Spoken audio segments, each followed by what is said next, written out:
Life is a long journey with ups and downs. That's why we call it life.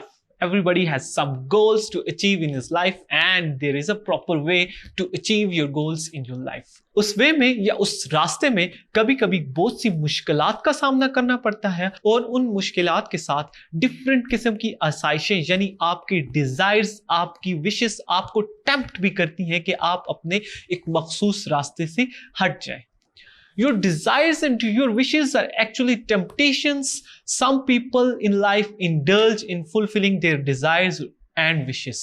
कुछ लोग जिंदगी में अपनी ख्वाहिशात को पूरा करने में लग जाते हैं जिसकी वजह से वो अपनी जिंदगी में कुछ गोल्स को या अपने मखसूस गोल्स को अचीव नहीं कर सकते क्योंकि वो अपनी ख्वाहिशात के आगे झुक जाते हैं. एंड सम पीपल और कुछ लोग जिंदगी में इतने फ्रेम होते हैं, इतने गोल ओरिएंटेड होते हैं कि वो अपने गोल के रास्ते में आने वाली किसी भी चीज को अपने ऊपर हावी नहीं होने देते.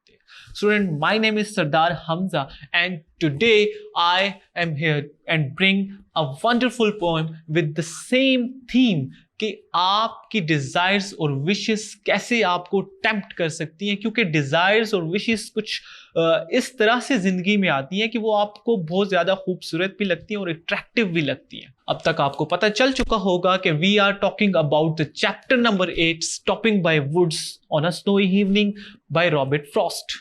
Students, first of all, we will discuss the writer and then we will go towards the paraphrase and explanation of these poems. Let's move to our second page.